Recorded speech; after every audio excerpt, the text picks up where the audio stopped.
Today in this video, I'm going to be talking to Chris Luxon almost as though he was in the room heart to heart. I'm also talking to the National Party especially, and I'm talking to all Kiwis, and also even Maori activists. So here we go. Chris, by the day, more and more Kiwis, including many Maori, are distressed about where you are leading the country, our country. For many, their distress is turning into anger when they see apartheid, racism and separatism rising, and democracy being trashed, and Maori given so much favour based on treaty fraud and the unfairness of it all, and billions of our tax money given to them for no good reason other than they demand it. Boiling point is not far away. People can only take so much, Chris. Radical Maori are getting more and more agitated too. They too are angry. They perceive that you are not giving them cash and assets fast enough. You are not giving them control of the country fast enough. So you have these two groups, Chris. People who want to hold on to democracy, keep control of the country for the people of New Zealand. They don't want to live with apartheid, racism and separatism. They're refusing to. And they see you fueling a destruction. So civil war looks absolutely certain, Chris, and you're fueling it, like I said. So today I'm going to show you how you're doing this. You might not realize it. You may not realize how much of an activist you are. Watch. Well, good morning, you beautiful New Zealanders. Not Aotearoa rights. As you know, I've been compiling a series of videos claiming that Chris Luxon, our Prime Minister, is an activist. Well, I have not reached this conclusion based on intuition, hearsay, opinion, or gut feeling. I have had to stick to facts. Well, what are those facts? Fact number one. In the coalition agreement, National was the reluctant marriage partner. You know that. In the coalition agreement, it was only via New Zealand First and Act that anything was inserted into the agreement to stop race-based policy, i.e. Maorification and co-governance. National did not advance any policies aimed at stopping co-governance and the Maorification of New Zealand. Chris Luxon was reluctant in the extreme to do anything. Number two, in the first National Party 90-day plan, only 4 of the 49 goals had to do with stopping Maorification and co-governance. They were: introduce legislation to disassemble the Maori Health Authority, repeal Labour's Three Waters legislation, stop taxpayer funding for Section 27 cultural reports, and stop all work on Hei Puapua. Well, what are we to make of those 4? It can be argued that 1 to 3 were advanced for economic reasons, not to stop co-governance or Maorification. That's true. Hei Puapua is still progressing at speed. Number 3. In the second 90-day plan, that's April the 1st to June the 30th, it was 1 out of 36 points were dedicated to stopping Maorification and co-governance. Take decisions on the repeal of Section 7AA of the Oranga Tamariki Act. Remember, this was an ACT initiative, not a national initiative. So if ACT hadn't been in the mix, it would have been 0 out of 36.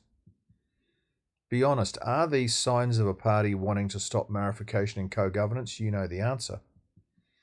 Fact number 4. The decision to Maorify Air New Zealand was Chris Luxon's alone. He was not told to do it or coerced into doing it. It was solely his decision and initiative. This tells us what is in the heart of the man. Fact number 5. Over $800 million was given to further Maori initiatives in the 2024 budget, despite the coalition pledging, quote, "The coalition government will work to improve outcomes for all New Zealanders and will not advance policies that seek to ascribe different rights and responsibilities to New Zealanders on the basis of their race or ancestry," unquote. Clearly, the 800 million was advancing the Maori cause based on their race and ancestry. No other cultural group in New Zealand received such funding or anything like it. Chris Luxon had no problem breaching the agreement. Fact number 6. Chris Luxon is deliberately and willfully blocking David Seymour's Treaty Principles Bill. David wants to go back to the original meaning and intent of the treaty. Overwhelmingly, the public want the debate. Only an activist would block this bill. And that's Chris Luxon. Fact number 7. National is formulating policy and initiatives which further co-governance and marification. For example, the fast-track bill is marinating in iwi involvement in the process for fast-tracking infrastructure projects. Well, why involve iwi? Why? Why not all the other cultures? In the repeal of Maori wards, action can't be taken to put into effect the results of referendum until 2028. Why such a long delay? Does this legislation look like it was drafted by a party wanting to stop co-governance and marification? Absolutely not. Fact number 8. In the coalition agreement under the subheadings Strengthening Democracy and Freedoms and Equal Citizenship, also I've put this in the description of the video, the coalition agreement, there is a long list of agreements. Under National, none have been initiated so far. It is logical and reasonable to assume that if National had a heart to stop co-governance and marification and saw this as urgent, actioning these points would have been their priority. They're not even in sight. Again, National exhibits great reluctance to do anything to stop marification and co-governance. Fact number 9. In all the debates in the debating chamber in Parliament, Winston Peters, Shane Jones and David Seymour are very vocal about stopping co-governance and marification. Luxon sits by quietly, saying nothing, neither agreeing with them nor disagreeing. Well, just think about this. If he was against co-governance and marification, we would expect him to join in to support his coalition partners, wouldn't we? Why doesn't he? Well, you know the answer. Fact number 10. Luxon cherry-picked Tama Potaka and has loaded him with powerful and significant portfolios. Potaka is a hardened Maori activist. His master's thesis is in the description of this video. You need to read it to know what I'm talking about. Why would Luxon do this, that's pick Potaka, if he was trying to stop co-governance and marification? Why give him, that's Potaka, a first-time MP such a high profile and position inside the inner circle of the National Cabinet? He's not just in the Cabinet, but he's in the inner circle. When repeatedly asked in the debating chamber about where he stands on co-governance and marification, Potaka refuses to answer directly. Instead, he gives vague and fluffy answers. When people refuse to answer straight questions honestly and clearly, it is a sure sign they're hiding something. We know that to be true, don't we? Number 11. National has done nothing to stop tikanga, that's Maori law, being made law in New Zealand.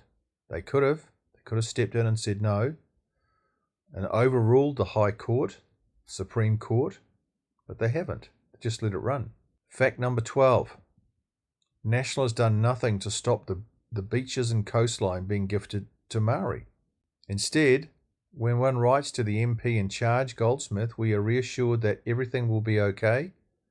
You'll still be able to go fishing. Nothing about going back to the original meaning and intent of the Marine and Coastal Act. Nothing. They're not going to do anything. Just going to let it run. Hardly the response from a government committed to stopping co-governance and marification, wouldn't you agree? So, what are his motives for being like this? Why does he want to promote co-governance and marification? Keep it all going, just like Labour did. What might be Luxon's motives for furthering marification and co-governance? Well, maybe he does not want to lose votes. He knows that if he comes out against marification and co-governance, he will lose the vote of a small but vocal, aggressive group of Maori.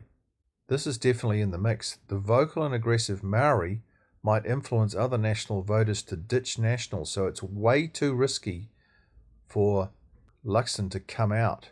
Number 2, he could be fearful. He does not want to aggravate radical Maori who quickly revert to protest and verbal attack. I believe this is definitely in the mix. Luxon has shown a propensity to be cowardly, wanting to please everyone. That's a sure sign of a coward, somebody who wants to please everyone. He is also a terrible fence sitter. Number 3, it could be that he's ignorant. Maybe he just does not realize what radical Maori are up to, i.e. that they are gunning to take over the country. Well, I don't believe this. I believe Luxon knows exactly what he is doing. Number 4, He could be following United Nations instructions to advance the interest of Indigenous people. This is not a possibility. Why? Well, Clause 46 of UNDRIP specifies that nothing in the Declaration shall cross-grain democracy and equality. Co-governance and Maorification cross-grain democracy and equality. Number 5. He is being clever, some people have said, giving radical Maori rope to hang themselves. Well, the facts don't support this theory. He would not have racked up the 12 facts I have detailed here if this was going on. So what conclusion can we reach? Every piece of Nationals legislation policy which advances any group of people because of their race or ancestry is a breach of the coalition agreement. After being in office for only 8 months, Luxon has breached this agreement multiple times. Why isn't the media pulling him up on this? Because they are corrupt. Not only is he not repealing existing co-governance and Maorification policies installed by previous governments, that's Ardern and Hipkins, he is actively furthering the same with his government. That's a telling point. He's not repealing existing co-governance and Maorification policies. Not only is he not doing that, but he's furthering them with his own government. Given the 12 facts as represented here, the only conclusion we can come to is that Luxon is an ardent, willing, stealth activist. Still not convinced? Well, in the next section, I'm going to detail the extent to which Rawiri Waititi, New Zealand's most ardent activist, and Luxon are aligned in their thinking. This is telling, so watch. Okay, that's enough for today. The point I want you to get is that in being an activist and furthering the cause of radical Maori through co-governance and Maorification, Luxon is pushing the country towards civil war. He doesn't realise what he's doing. He's not reading the room. In tomorrow's video, I will show you how Luxon's mind is virtually a mirror image of the Maori Party co-leader, Rawiri Waititi. It's a fascinating study. If civil war is to be averted, Luxon must change his mind. And fast. Because civil war is coming if he doesn't. See you tomorrow. Please share this video with everyone everywhere. The mainstream media should be reporting on the issues I am raising in these videos, but they're not. Why aren't they? Well, they're corrupt. Why are they corrupt? They are collaborating with Maori activists. There's no doubt about that. In the final analysis, the people of New Zealand, that's us, have ultimate power, not the politicians. Did you know that? The people can kick out the people in power and they can put them into power. How are we going to do that? Well, awareness is the key to change. If enough people in New Zealand become aware of the issues I am raising, we can save this beautiful country. So share these videos everywhere so that come the next election, we can vote the right people in and kick out the people who are destroying New Zealand.